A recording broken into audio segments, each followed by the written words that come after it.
and counting. The O'Reilly Factor. Thanks for staying with us. I'm Bill O'Reilly. In the Miller Time segment tonight, syndicated radio guy Dennis has been much occupied thinking about the Spike Lee, Clint Eastwood vice presidential situation and Michelle Obama. I kind of ran all that in. Not Spike Lee, Clint Eastwood as vice president. I should have had a comma there. I didn't put it there, and so I don't know what I'm talking about. But anyway, Spike Lee criticized Clint Eastwood because Eastwood made 2 movies about Iwo Jima. The first one from the American point of view, raising the flag. All white guys and one Native American did that. And then from the Japanese guys, as far as we know, there were no African Americans in the Japanese army. Could be wrong. Anyway, Spike didn't like that presentation. What say you, Miller?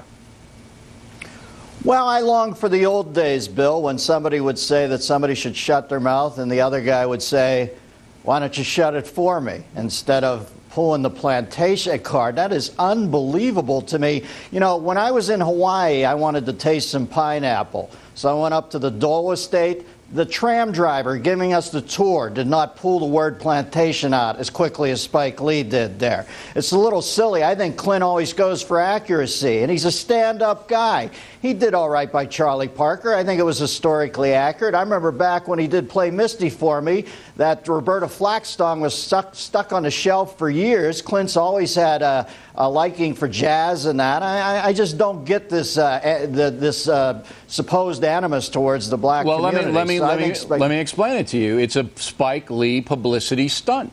That's what it is. Lee wanted to get a little attention. Who do you attack? You attack the big guy Eastwood. That's what he did.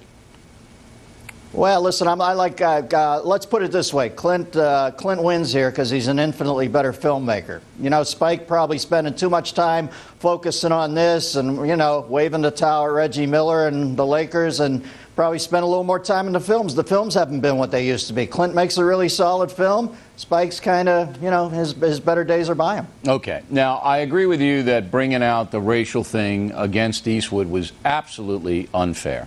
The movie he made, Bird, about Charlie Parker was 85% African-American performers, I understand, and Lee did it. If Clint Eastwood had said this about Spike Lee, it would have been a whole different ball game. The press would have went wild and crazy, and you know. But a lot of callers to my radio program say, "Gee, African Americans can make racial accusations all day long, but if you make the other side, then it becomes a big press story." You think there's a double standard in play? If Clint Eastwood had said this about Spike Lee, it wouldn't be Clint Eastwood. That's why Clint Eastwood is for the ages. And Spike Lee, quite frankly, at this point is for yesterday. You know, it's just, it's tired, it's boring, it's an easy play, it's a reflexive play. And that's not why Clint Eastwood has kept our attention all these years. There's something about being sublime, a little insouciant, a little reserved. Spike seems to have lost that. Clint is still at some point Callahan standing up on the bridge trestle, freaking the guy out on the school bus. Yeah, but I was going to say, if Clint still had the .44 Magnum, I don't know if Spike would have seen that. No, but he doesn't have it anymore. Okay, now who are Miller's vice presidential selections? Who do you want to see in both parties? Well, listen, McCain cannot pick this, what is the guy's name? Harold and Jindal go to White Castle or something? Bobby Jindal. Bobby Jindal, he's like 36 years old, and McCain's going to be 72. You know they'll run the ads half the man, literally. And, you know, they just can't do that. He's not going to pick Bobby Jindal. He's not. Let me assure you that will not happen. Well, then I have 2 alternative plans. First off, I think both he and Barack Obama should pick Mike Bloomberg and let him serve one purpose. They can both take him then in the general, you know, whoever wins can take him onto the White House. And if it's not him, I think it should be Mitt Romney because he needs to establish some bona fides on that side. That's where my money is on McCain Romney. does. Yeah, Romney is a good fundraiser. He's a good business guy. McCain will say he'll be my business guy, and that's what And Michigan. Michigan is huge. McCain needs it. Romney's popular in Michigan. On the other side, who do you think Obama's going to select? Well, Barack, it obviously comes down to Rezko, Wright, Flager, or Biden, and I think Biden is the loose cannon. I think you can trust Rezko, Wright, and Flager more. I think Biden might get it as well, although Delaware doesn't do him any good. I think the Virginia guys are going to get a close look. Webb and, what's his name, former governor there, Warner, because he needs Virginia. Well, the good thing about Webb, Bill, is that he's packing his own handgun, so you don't even have to provide Secret Service. And he's a former Secretary of the Navy, and his son is in Iraq, and, you know, the guy's a bona fide player. But he's only been in the Senate a short time, so I think that'll eliminate him. Warner would probably be a better choice, but some people say they don't want Warner because Warner's going to be another senator, and But you don't really have a preference as far as you have Romney as your preference on the GOP, but you don't have a preference for Obama.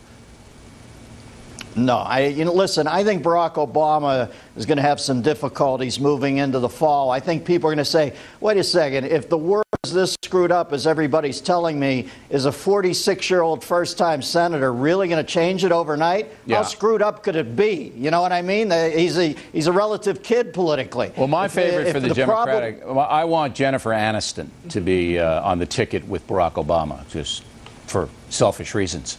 Finally, Michelle Obama, as we saw, talked about, you know, some of the GOP look like they're going to attack her. I just don't think that's a good play. What do you think? Who gave her this college loan? Frank Nitti? They play rough out there in Chicago. I keep hearing about the college loan.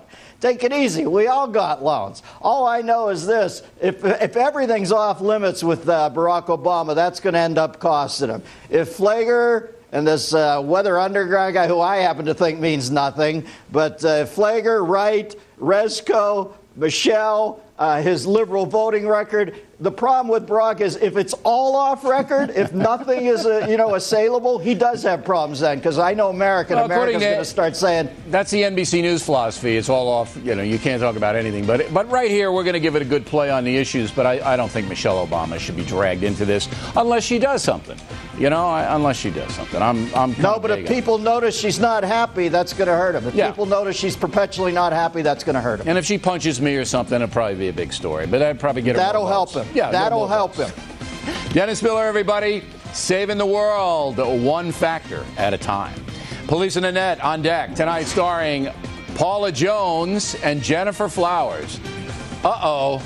Right back.